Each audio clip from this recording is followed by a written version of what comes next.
tem um problema na motivação, velho. Porque as pessoas, você tem que estar motivado. E aí você depende de um estado emocional pra agir. Motivação é bom? Lógico que é. Motivação é importante? Lógico que é. Motivação é uma coisa que você tem todos os dias? Lógico que não. Quem é que gosta de acordar 4 da manhã pra treinar motivado? Ninguém, cara. Você dormiu 2 horas, você fala, mas mesmo assim eu tô motivado. Isso não dura muito tempo porque é biologicamente improvável. Mas tem uma coisa que está na frente da motivação. É a força de vontade. E força de vontade não depende da motivação. Força de vontade é simplesmente uma atribuição que você tem na sua cabeça de uma coisa que você diz que você ia fazer e você faz. Se a motivação vier, cara, fantástico. Uma pessoa motivada vale por 2. Mas e quando ele não tá motivado, ele não faz? E tem muitas pessoas que esperam estar motivadas pra começar a agir. E não é assim. Você age que a motivação vem. Você começa que a motivação chega. Você age que o sentido aparece. Você começa a caminhar que faz aquela explosão na sua cabeça. Então, motivação é muito bem-vinda, mas se ela não vier, não tem problema, que a gente precisa de força de vontade. E a força de vontade, ela acaba. É como se fosse um tanque de combustível. Então, no começo do teu dia, como é que tá a tua força de vontade? Alta. No final do teu dia, como é que tá a tua força de vontade? Baixa. Então, galera, quer deixar boas decisões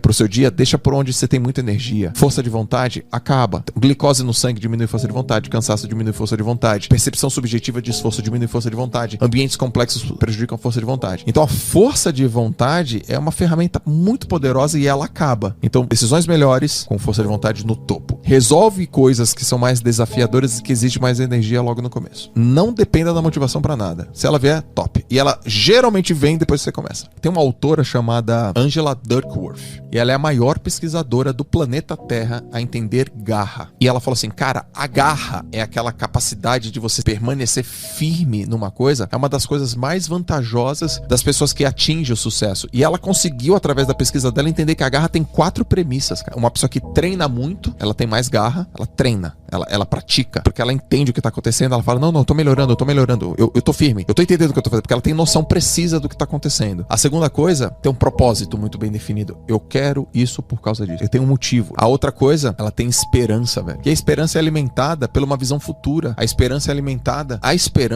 alimentada pela fé, cara. E eu não tô falando fé religiosa, não. Eu tô falando da fé do Napoleão Hill lá, que ele fala em quem pensa enriquece. Ele fala assim, a fé é o único antídoto para o fracasso. É muita porrada isso. Você fala, cara, eu acredito que eu vou conseguir. Eu vou aprender isso. Eu vou conseguir suportar isso. Você tem fé, cara.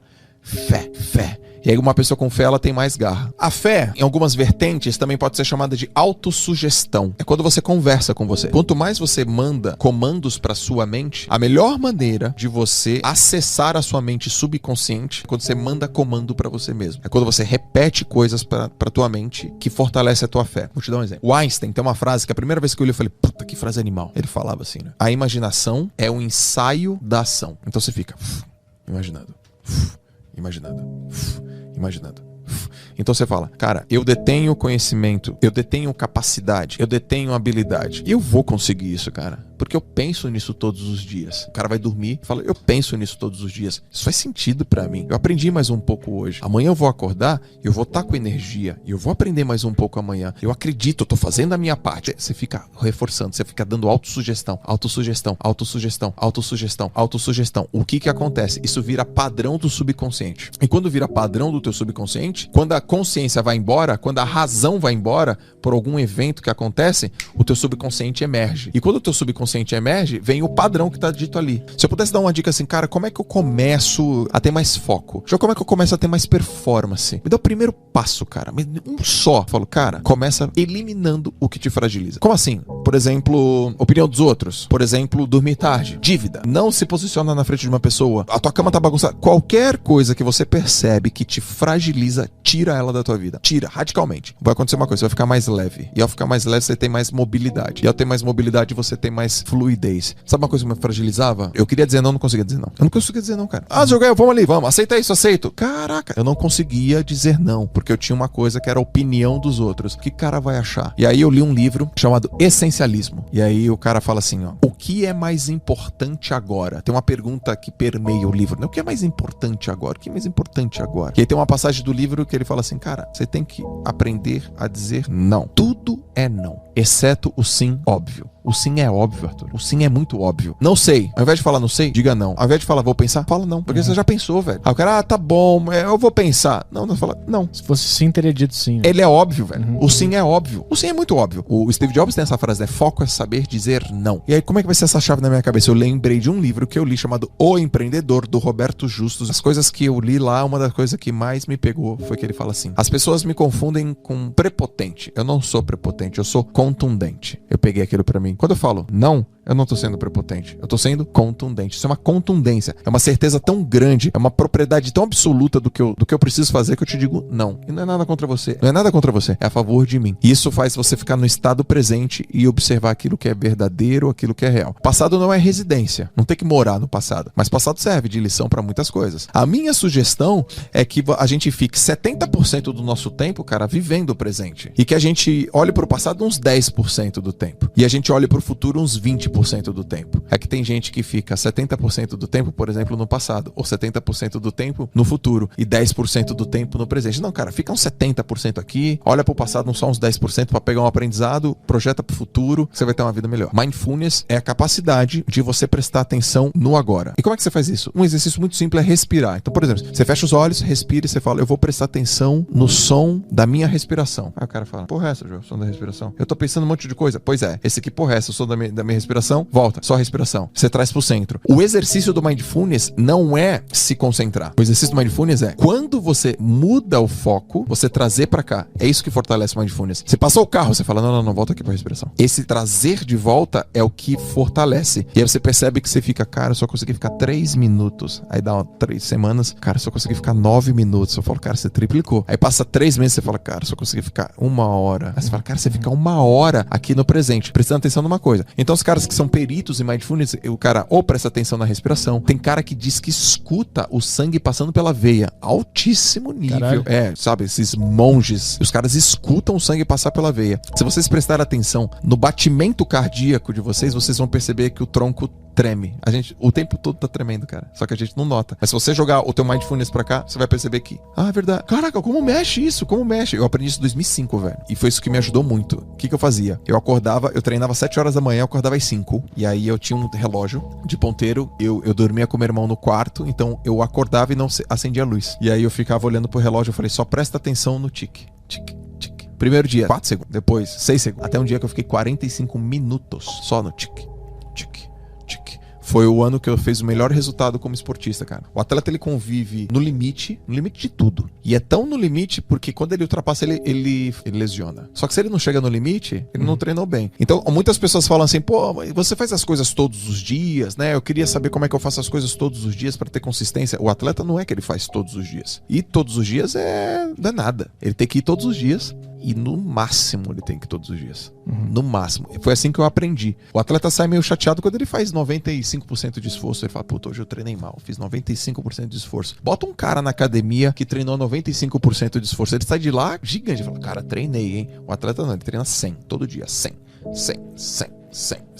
Aí você fala, caraca, mano. Por que isso, cara? Pra quê? É porque o cara quer ser o melhor que ele pode ser, cara. Essa é a busca. E não é difícil. Talvez algumas pessoas falem, não dá pra ser desse. Dá, porque o ambiente que você tá, você tem 40 nadadores do teu lado. Sabe o que esses caras estão fazendo? Tudo descendo a porrada. Tá todo mundo ali. Então, aquilo vira comum. Como é que a gente pode trazer isso pra vida? Se você tá num ambiente, cara, de alta performance, de pensamento, de sentimento, de atitude, você vai ficar alta performance. Você vai performar. Porque aquela galera só respira aquilo no trabalho, nos estudos, na universidade. O grupo pensa de um jeito. E se você pensa diferente, o grupo te expulsa, o sistema te expulsa. E você também não aceita gente que não pensa desse jeito. Então, muitas pessoas podem achar, meu Deus do céu, isso é muito difícil. Na verdade, não é difícil. As coisas não são difíceis quando você não coloca escolha. Não tem escolha? Qual a escolha? Ué, não tem. Então, é fácil decidir quando você não tem escolha. É difícil quando você tem muitas.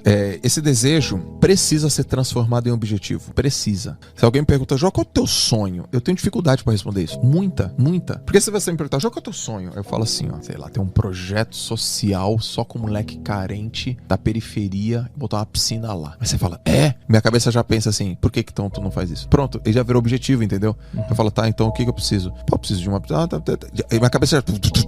ela já quer transformar o tempo todo isso. Então o desejo, ele precisa ser transformado em objetivo. Então o nosso cérebro, ele foi desenhado nesses milhares de anos para duas coisas: reprodução e sobreviver. A gente só tem que sobreviver, cara, se mantém vivo e reproduzir aí para você ter tribo, para você ser tribal, porque quanto mais gente junto, mais protegido você fica. Aí não tem mais tigre dente de sabre, não tem mais mamute, mas o nosso cérebro pensa desse jeito. Então quando você fala sobre prosperidade para um cérebro, cara, vamos fazer um negócio para ganhar muita grana? Vamos fazer uma coisa realmente que, se a gente arriscar, o cara fala arriscar, peraí, arriscar? Como assim arriscar? Eu quero me proteger. Não, cara, mas pô, se a gente fizer isso, se a gente investir, se a gente aplicar, se a gente empreender, pode ser que a gente tenha muita coisa. A ambição quer te jogar pra frente, mas o cérebro fala, não, segura. Então o design do nosso cérebro ainda ele é antigo. A prosperidade, o sucesso é uma coisa meio que antinatural para um cérebro que pensa em preservar a energia, me manter seguro e procriar. Qual é a saída? Autoconhecimento. Não tem outra. Porque tem muita gente que procura conhecimento e poucas pessoas procuram o autoconhecimento. Eu vou te dar um exemplo de conhecimento, de autoconhecimento, como poucas pessoas distribuem certo e na ordem certa. Vamos imaginar o seguinte: já deve ter ouvido falar de um livro chamado Pai Rico, Pai Pobre. Sim. Se eu chegar para 100 pessoas e falar assim, quem é que já leu Pai Rico, Pai Pobre? A chance da maioria falar já li ou já ouvi falar é gigante. Eu já li, porque quando eu quis entender mundo de dinheiro, esse foi um dos livros que foi indicado para mim. Robert Kiyosaki, Pai Rico, Pai Pobre. Quando você começa a ler o livro, você não sabe o que o cara vai falar. Então você não tem o conhecimento. Ao final de 222 páginas, você tem o conhecimento. Não sabia, agora sei. E aí você fica envolvido com aquele livro. Você fala, que livro legal,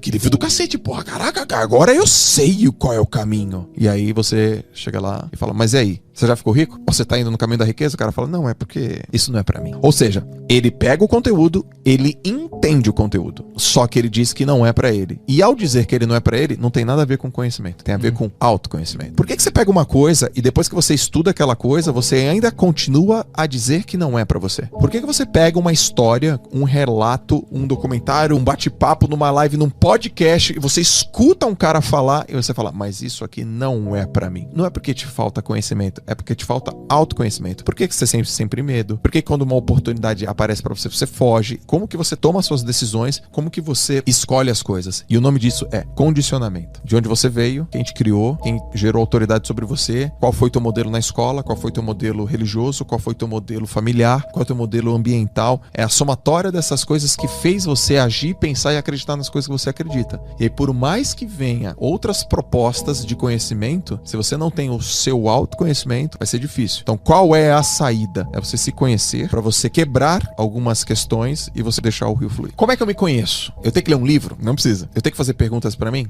Tem. Você é o que você provavelmente e muito provavelmente apresentou quando você era pirralho. Então, por exemplo, quais coisas você gostava, pirralho? Pô, eu gostava de cantar, andar de skate e jogar videogame. Beleza. Quais coisas que te deixavam feliz? Pô, deixar feliz estar com a minha galera na rua, brincando, se divertindo, vendo comédia, comendo pipoca. O que você se interessava? Cara, me interessava por games, me interessava por jogos, me interessava por, sei lá, jogar Banco Imobiliário War. Esse é você. E aí o que acontece à medida que a gente vai crescendo, a gente vai apagando a gente em prol de um sistema. Não é uma intenção ruim, é uma intenção boa, porque eu quero sobreviver, mas a estratégia não é a melhor de todas. Então quando você sabe quem é você, inevitavelmente, Arthur, você tem que voltar pra sua essência, velho. A tua essência, a tua origem. Quem você é, as coisas que você gostava e que até mais ou menos os 15 anos, cara, ela se apresentou pra você. Eu acredito que eu sou hoje esse cara bem realizado que eu sou um cara muito realizado, 100% realizado na minha vida, porque eu sou mesmo o Joel de quando eu tinha 15. E aí eu consegui plugar no meu trabalho coisas que tem a ver com a minha personalidade. E por que eu sou desse jeito? Por que eu penso desse jeito?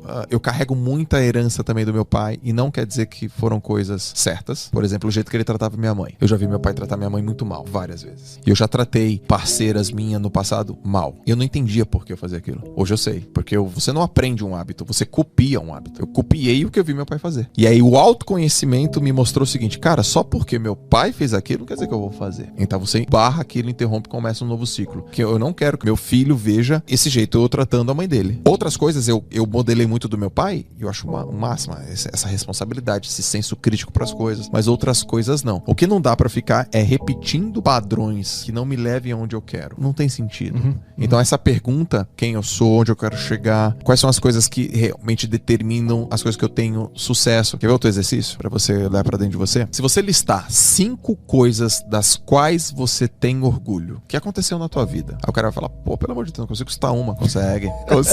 Cita aí. Ou escreva. Aí o cara escreve. Aí você fala, quais são os padrões que tem em comum aqui? O cara vai achar um padrão, cara. Ele fala, putz, todas as vezes eu fui determinado. Todas essas vezes aqui eu fui um cara que procurei ajudar as pessoas. Todas essas vezes aqui eu fui uma pessoa que, ao invés de eu ficar focado no problema, eu fui pra solução. Eu falo, então, esse é você. E aí, ali tá os pontos fortes dele, cara. Essa é a tua essência. Porque muito provavelmente isso vai acontecer, vai ter demonstrado alguma coisa quando ele era pirralho, cara. Pequeno, moleque. Volta a isso. Aí o cara, puta, isso já aconteceu mesmo quando eu tinha uns 14. Volta um pouco antes. Puta, é verdade. Com 11 aconteceu a mesma coisa. Porque é ele. É ele sendo ele. É ele sendo livre. É ele colocando pra fora. É ele botando a essência dele.